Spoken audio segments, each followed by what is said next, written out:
segura a la hora de recomendar la vacuna, bueno, generó también gran confianza en los padres, porque ¿qué es lo que hacemos todos o qué es lo que hacen todos quienes tienen hijos en esa edad? Y consultarle al pediatra de cabecera. ¿Qué hago, doctor? ¿Qué hago, doctora? ¿Lo vacuno? ¿La vacuno? Está con nosotros la doctora Norma Pérez, ella es pediatra y nos va a ayudar a despejar por ahí algunas cuestiones que quedan. ¿Cómo le va? Bienvenida, gracias. Muy bien, muchas gracias. ¿Le convidaron torta? No, pero A la mejor, salida. mejor no. Ahí está. Ah, no, mejor. Está bien. Bueno, doctora, obviamente, todo lo que vamos a hacer es preguntarle a nuestros pediatras, bueno, ¿qué hacemos? Sí, de hecho, desde que salió, estamos permanentemente recibiendo la consulta de los padres, diariamente una multitud de llamados y de mensajitos para saber si le vacunan o no le vacunan. Y realmente la respuesta del pediatra es, como vos decías, es la que los padres siguen. Y yo creo que esa gran masa de inscriptos que hubo acá es un poco a la mayoría habrá consultado, ningún padre habrá tomado la decisión propia de vacunarlo. La mayoría pasó por la consulta con el pediatra. ¿Y el pediatra qué le dice? ¿O usted qué le dice a sus pacientes? Nosotros somos pediatras, o sea, no somos especialistas en vacunas, ni en inmunología, ni en epidemiología. Entonces, nuestra función es, como yo digo siempre, el mejor pediatra no es el que cura, porque cura cualquiera, sino el que evita que su paciente se enferme. Y obviamente la vacunación es una herramienta que para nosotros es crucial en todo lo que hace al acompañamiento en la crianza, en seguridad a los padres. Por lo tanto, la respuesta obvia nuestra desde el principio, sí, la vacuna, se deben vacunar a los niños contra el COVID, aun cuando todavía la Sociedad Argentina de Pediatría no había avalado completamente, pero solamente por el hecho de que se había solicitado especificaciones técnicas, porque todos nosotros, los especialistas, y los pediatras sin excepción también, estamos asociados a esa, valga la redundancia, sociedad científica que rige toda la normativa y todo lo que los pediatras hacen en consultorio. Y obviamente todo lo que hacemos tiene o debe tener una evidencia científica. Por lo tanto, es lo que se esperaba, un poco más de conocimiento acerca de la evidencia científica con respecto a la seguridad y a la eficacia y obviamente a la inmunogenicidad de la vacuna, ¿no? Doctora, más allá de, a ver, la eficacia de la vacuna o no, como padre de una nena de 4 años le pregunto, si se vacuna, ¿qué le puede pasar a la nena de malo, digamos, por tener esta inoculación? Bueno, según lo que se nos comunicó a nosotros con respecto a serían los efectos adversos de la vacuna, la Sinopharm es una de las vacunas en general que ha demostrado tener menor incidencia de efectos adversos. Obviamente, los padres ya conocen de efectos adversos de vacunas a virus inactivados, como en el caso particular de la Sinopharm, es un virus inactivado, por lo tanto tiene más ventajas con respecto a otras vacunas que tienen virus atenuados, pero no inactivados. Este es inactivado, o sea que no puede de ninguna manera generar ningún tipo de manifestación de enfermedad, pero sí dar una alta capacidad defensiva inmunológica. Por lo tanto, los efectos adversos son más o menos los comunes a otras vacunas a virus inactivados, por lo menos es lo que se conoce a través de de los estudios preliminares que hay sobre esta aplicación. O sea que en el peor de los casos, un poquito de fiebre. Por ejemplo, fiebre, cefalea, malestar, sobre todo agotamiento, decaimiento, diríamos. Algo que no pasó a muchos con la vacuna. Exactamente. Los chicos es como que están más, digamos, acostumbrados a recibir vacunación a virus inactivados y por lo tanto los efectos colaterales ya también los padres están más acostumbrados a ver, los efectos adversos. O sea, la fiebre, que generalmente todos estos efectos se manifiestan 3 o 4 días después de la vacuna nada más. ¿Y hay alguna condición o alguna circunstancia en la cual un padre no tenga que vacunar a su hijo? No, solamente en los casos en que haya antecedentes de una anafilaxia, algún componente de vacuna, en episodios anteriores con otras vacunas a virus inactivados, pero más que nada por los componentes agregados que tiene la vacuna, no por el virus en sí, ¿no es cierto?, sino serían los excipientes, como se conoce normalmente, o coadyuvantes que traen las vacunas. A eso hay algunos chicos que pueden presentar algún tipo de reacción alérgica, pero la mayoría de los que tiene, por ejemplo, también como coadyuvante la Sinopharm, se encuentra en otras vacunas que forman parte del calendario obligatorio de los chicos, o sea que sería la misma respuesta. O sea, los padres ya saben si en alguna vacuna anterior tuvo alguna reacción y probablemente Sí, el pediatra también, ahí sí es un caso de exactamente. cuidado. Incluso si hubo reacciones de no mucha trascendencia, reacciones alérgicas no muy importantes, se puede hacer una prevención para inclusive aplicar la vacuna, que es la administración de antialérgicos 24 horas antes y 48 horas después de la vacunación. Entonces, y con el resto de las vacunas, bueno, los chicos en estas edades hay muchos que están todavía dentro de la vacunación de calendario. ¿Hay alguna contraindicación? ¿Hay que esperar algún tiempo si el chico se vacunó o no? No, en este caso particular no, porque es una vacuna a virus inactivado. Por lo tanto, no existe un intervalo mínimo necesario con otras vacunas. Sí, con ella misma, obviamente, entre la primera y segunda dosis de la vacuna sí tiene que haber un intervalo de 3 o 4 semanas entre la primera y segunda dosis. Pero supongamos que es lo que nos pasa a nosotros en este momento, que los chicos han recibido vacunas por seguir el calendario y justo les toca la vacunación en una semana y ellos se vacunaron la semana anterior, se pueden vacunar tranquilamente. No hay intervalo mínimo en ese caso. Es muy importante. ¿Y qué está pasando con los chicos y con el COVID? ¿Por qué se decide avanzar con los chicos de entre 3 y 11 años cuando todavía hay otros grupos que no completaron, grupos de personas más grandes que no completaron el esquema? Bueno, en realidad muchos pasan también por decisiones políticas, porque si uno apunta por qué el grupo de 3 a 11 años, no está determinado que sirva para disminuir, por ejemplo, la transmisibilidad viral. Es decir, no está todavía comprobado que vacunando a ese sector vamos a disminuir la expansión, todavía eso está en estudio, diríamos, no hay nada comprobado al respecto. Entonces, es un grupo vulnerable y diríamos, es como apuntar hacia mantener la presencialidad escolar, diríamos, hacer una escolaridad más segura, contribuir a eso y obviamente, porque ciertamente se ha visto un mayor incremento de casos en esta franja etaria desde que se han cubierto con la vacunación el resto de los... Entonces es cierto, a ver, se lo voy a decir de la manera por ahí más imprecisa, pero que como el virus... encuentra que todas las otras personas ya están vacunadas, va a ir atacando a los que no tienen vacuna y en este caso son los chicos. ¿Así funciona un virus? Más o menos así, o sea, va a haber un grupo susceptible, como es el de los chicos, que sí va diríamos, a seguir recibiendo la carga viral mayor que se pueda atenuar en la transmisión en las demás personas. Y desde que bueno, se conoció este virus, ya allá... fines del 2019 a hoy, digamos, ¿cuánto ha cambiado el impacto que tienen los chicos, digamos? Me acuerdo cuando arrancaba, decía, bueno, a los chicos no les pasa nada, solamente a la gente más grande, etcétera. En general, ¿cuánto?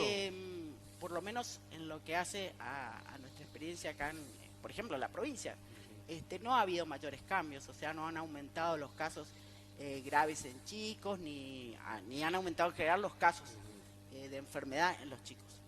Porque acá lamentablemente tuvimos un chico que falleció en el pediátrico con... Exactamente, pero es un caso aislado, es decir, no hubo incremento notable. Hubo casos desde el principio, hubo casos en chicos. Lo que pasa eran muy pocos y muy leves. Y tampoco hay un registro exacto, bueno, en realidad no hay registro de los chicos prácticamente porque a los niños no los hisopan, entonces no sabemos si cuántos niños realmente estuvieron enfermos y cuántos no. No se hace hisopado. Solamente en los casos obviamente que ya presenten una sintomatología importante, claro, o que sean chicos de riesgo, entonces sí se hace el hisopado igualmente, porque nosotros, por ejemplo, a los chicos en épocas invernales, cuando hay brotes de bronquiolitis, la famosa bronquiolitis, le hacemos hisopado a todos los chicos que sospechamos una bronquiolitis, le indicamos el hisopado. Y pasa algo parecido, pasa algo parecido a lo que estamos viendo, incluso analizando a partir de los partes diarios del Ministerio de Salud Pública respecto a la cantidad de hisopados y la cantidad de positivos. Tenemos 2.000 hisopados por día y 30 positivos, creo que fue hoy, muy poquito.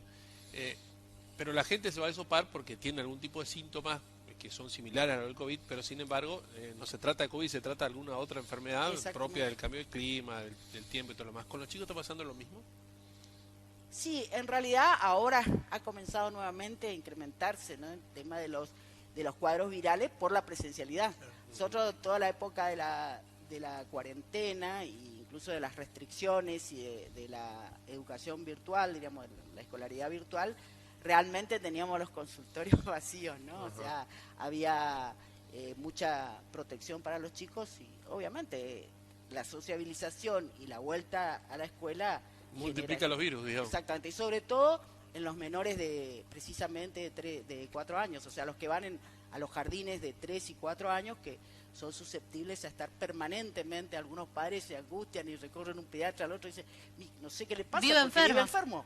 Y va a vivir enfermo porque se transmiten, no es edades, por eso antes no existía, yo siempre digo, antes no existía la escolaridad de menores de 5 años, o sea, todos empezábamos el jardín a los 5 años, no había jardín de 4, de 3, y bueno, al aparecer eso, obviamente, el 99% de las enfermedades en menores de 4 años, los chicos, enfermedades respiratorias, son virales.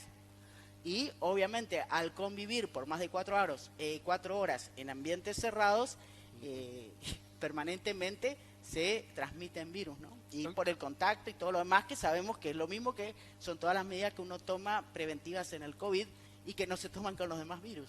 Doctora, ¿cómo están las investigaciones para detallar los efectos graves de algunos casos de COVID en niños? Porque primero se decía que los niños prácticamente no tenían COVID, después se descubrió que algunos en el largo plazo hacían cuadros graves o tenían consecuencias, por eso tan importante también lo de la vacuna. Exactamente, sí, están descritos cuadros gravísimos en chicos, como el fallo famoso multisistémico, que es una de las consecuencias terminales del COVID y que se ven en chicos. Repito, obviamente no esto con no la... se difunde mucho, esto no se difunde mucho. A nivel de sociedades sí, nosotros tenemos permanentemente actualización, porque también son comportamientos distintos de los virus para nosotros. O sea, en general las virosis respiratorias no llegan a dar ese tipo de cuadros, se llama fallo multisistémico porque realmente afecta a todos los órganos y es un cuadro muy grave y con alta mortalidad, ¿no?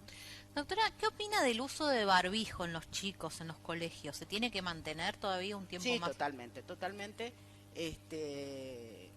Aún con la vacunación y todo lo demás se debe mantener, porque la posibilidad del contagio y de la transmisibilidad sigue existiendo. O sea, y aunque uno no lo use, porque en algún momento usábamos el barbijo con muchísima precaución y después últimamente como que nos fuimos relajando y lo usamos en muchos casos más por una cuestión de cumplir la exigencia, que como diga, así todo, ¿sirve? Es decir, utilizándolo, por ejemplo, no sé, sin ese filtro en el medio, utilizando los barbijos de tela que no son los indicados. ¿Lo mismo sirve esa barrera que uno se pone? Es una barrera, o sea, de servir sirve. Por ahí no puede ser totalmente efectiva, diríamos, pero eso antes que nada mejor. Siempre es mejor. O sea, que usted sostiene que sería, digamos, la medida del barbijo todavía, porque veo que en el país algunos lugares decidieron eliminarlo en lugares públicos, acá Corrientes insiste en que se sigue usando. Esto no está terminado, o sea, tenemos que tener conciencia.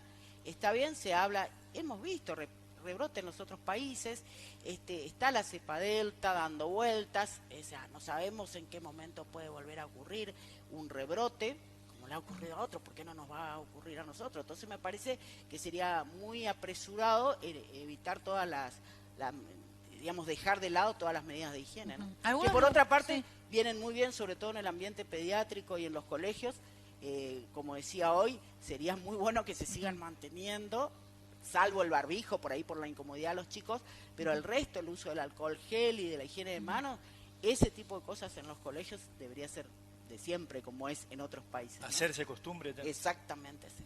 Ahora estoy leyendo algunos mensajes. Pregunta, ¿no? Esto creo que lo puede responder la doctora. ¿Existe alguna incompatibilidad entre la vacuna contra el COVID para niños y las vacunas de calendario? Por ejemplo, la BCG dice, ¿debe haber un periodo de diferencia entre una y otra? Lo habló, pero ¿lo podemos repetir? Exactamente, como la vacuna que se va a aplicar a los chicos de 3 a 11 años es la Sinopharm, cuya plataforma es un virus inactivado, no requiere intervalo mínimo. Es lo mismo que la de la polio, que se aplica ahora la Salk, que es la de la polio, que se aplica a los 2, 4 y 6 meses. Por ejemplo, estuvo habiendo un faltante, hubo 2 meses y pico que no había esa vacuna, entonces había lactantes de 6 meses que no tenían, hasta hoy, no tienen 2 dosis de la Salk. Y la Salk es a virus inactivado. Y el otro día pasó que una madre llevó porque esperó 3 meses la vacuna, se fue para hacerle aplicar, le dijeron, no, ya le había hecho la indicación de la vacuna anterior que le correspondía, claro, y se la puso la semana anterior. Entonces le dijo, no, tiene que esperar un mes. No es así y no es el caso de la Sinopharm. O sea, en el momento que se va a vacunar con ese tipo de vacuna, se vacuna en el momento, no importa se haya vacunado el día anterior. ¿Se resolvió el faltante de esa vacuna? Aparentemente sí. Casualmente por eso se generó eso de que tenía que esperar 30 días, entonces le aclaré yo a todos mis pacientes por lo menos que reclamaran, porque son oportunidades perdidas y en salud eso no se puede dejar pasar.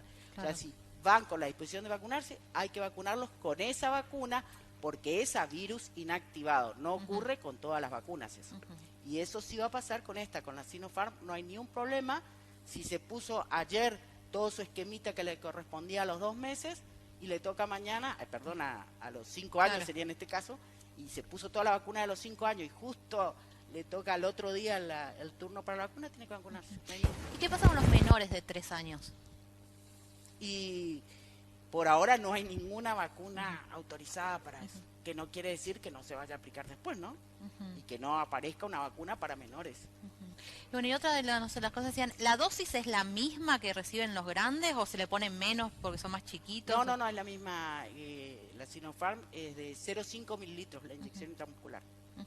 Y también a mí cuando yo me vacuné me dijeron, toma un paracetamol unas horas antes como para evitar cosas, lo mismo me dio fiebre después, pero los chicos también. De hecho nosotros lo hacemos también ya con las otras vacunas, ¿no es cierto? Con los chicos sobre todo porque la mayoría son intramusculares, entonces el paracetamol le sirve no solo como antitérmico sino como analgésico. Entonces, ¿cuánto antes? ¿1 hora? Y habitualmente media hora, porque en media hora el paracetamol alcanza su pico máximo de concentración en la sangre, o sea que ideal para ponerle media hora antes.